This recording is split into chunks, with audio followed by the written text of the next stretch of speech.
السلام علیکم ورحمت الله وبرکاتہ. زما نوم محمد بلال دی او تاسو ګوره علم او حکمت. عزتمندو، تاسو ته نن زه دا ویل غواړم چې ما دا چینل د څه دپاره جوړ کړی دی. تاسو یو خبره یاد ساتئ، تاسو وګورئ په دې ټول سوشل میډیا باندې که چا چینل جوړ کړی وي، که څوک د میډیا کم سیټ اپ چلی یا د دې نه علاوه کم ټیک ټاکران دي یا د چا د فیسبوک پیجونه دي، نو اکثریت هغه داسې دي چې د دنیا یو سیټ اپ پې روان دی او د دنیا خلکو ته فایده رسي. داسې کم خلک دي چې هغوی چینل یې جوړې کړي یا د فیسبوک پیجونه یې جوړ کړي دي چې په هغې کې د دنیا فایده هم ده او د آخرت فایده هم ده. په دې وجه ما دا یو سوچ وکړو چې یو داسې چینل کم از کم وي چې خاص کر کې زموږ دا مسلمانان وروریان کوم چې مدرسو ته نه دي تللي یا تللی نشي یا مصروفه دي او عام طور پر عام مسلمانان چې کم از کم د مونځ مسایل، د حدیث مبارکونه څه ناڅه خبرې، د حدیثو نه کومې اهم مسایل دي، روزمره زندګۍ سره کومې اهم مسلې چې تېروځي چې کم از کم د دې نه خو خبر شي. په دې وجه دا چینل ما په دې جذبه او په دې اراده باندې جوړ کړی دی چې کم از کم د الله جل شانه هغه رضا به نصیب شي. لکه یو سړی علم وکړي، یو سړی تعلیم وکړي او چاله ته فایده ونه کړي او د علم ځان سره ټول یا د تعلیم دنیاوي ځان سره ټول قبر ته یوسي، چاله هېڅ څه فایده ونه کړي، نو د دې علم او علم خو پیدا به حاصله شي چې دې پې عمل وکړي او آخرت کې به یې په کار راشي. خو چې دا کوم دنیاوي تعلیم د کړی دی، پیسې وخت هر څه یې ورکړي، چاله یې فایده ونه کړو، د دې هېڅ څه ثمره ونه وته.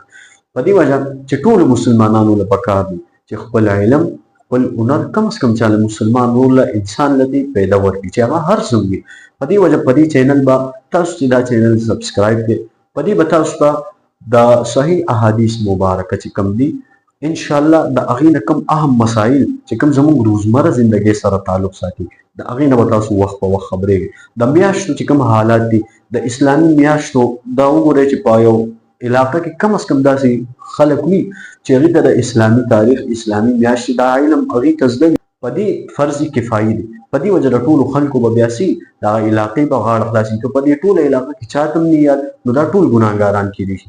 په دې وجه تاسو به د اسلامي د میاشتو نه وغیره وغیره د دې نه به حالات په کومه میاشت کې کوم احکام کوم عبادت معتبر دي د دې نه به سات په سات مونږ تاسو د الله د رضا دپاره د خپل وس موافق په صحیح دلایلو په بهترین طریقه چې کومه د نبي علیه السلام مبارک دا صحابو دا اجماع دی قیاس دی د دې نه به تاسو خبرو.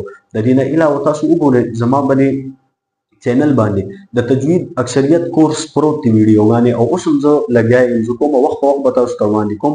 قرآن پاک ویل صحیح تلفظ کول دا لازم دي په هر یو مسلمان باندې کم از کم دونه الفاظ ټیک کول چې دا دی په خپل قرآن صحیح وي، دا فرض عین دی په هر مسلمان نارینه زنانه عاقل بالغ باندې. او د دې نه علاوه صحیح فقه چې کوم مسایل دي بهترین هغه د الله جل شانه صفات، حمدونه، نظمونه، د نبی علیه السلام مبارک صلی الله علیه وسلم صفات دا به تاسو ته وخت په وخت وړاندې کېږي. او یو بله بهترین خبره چې زه انشاءالله دا ما اراده کړې چې کوم په دنیا کې حالات دي د ریسرچ ویډیوګانې چې حالت کوم شو څنګه را روان دي څه به کېږي ضروري د خپل وس موافق هغه انشاءالله زه تاسو ته وړاندې کوم. په دې وجه زما چینل علم او حکمت دا به تاسو سبسکرایب کړئ. تاسو به ما سره معاونت کوئ، زه به تاسو له بهترین کنټینټ راوړم او دا به د الله جل شانه د رضا دپاره وي. فایده به پکې ستاسو دنیاوي او اخروي وي، زما به هم پکې دنیاوي او اخروي دواړه فایدې وي. په دې وجه کوم ملګري زما دا اواز به دوی غوږونو ته ورسېد نو کم از کم تاسو دا بهترین موقع ده مه مس کوئ او ما سره یو ځای اوسئ. زما نوم محمد بلال دی او انشاءالله راتلونکي وخت کې به تاسو له بهترین مواد، بهترین هر یو څیز ستاسو په خدمت کې به حاضروم. تاسو به ترې فایده اخلئ او زما او ستاسو د دواړو به د دنیا او د آخرت فایده وي. ستاسو ورور ستاسو ملګری محمد بلال. السلام علیکم.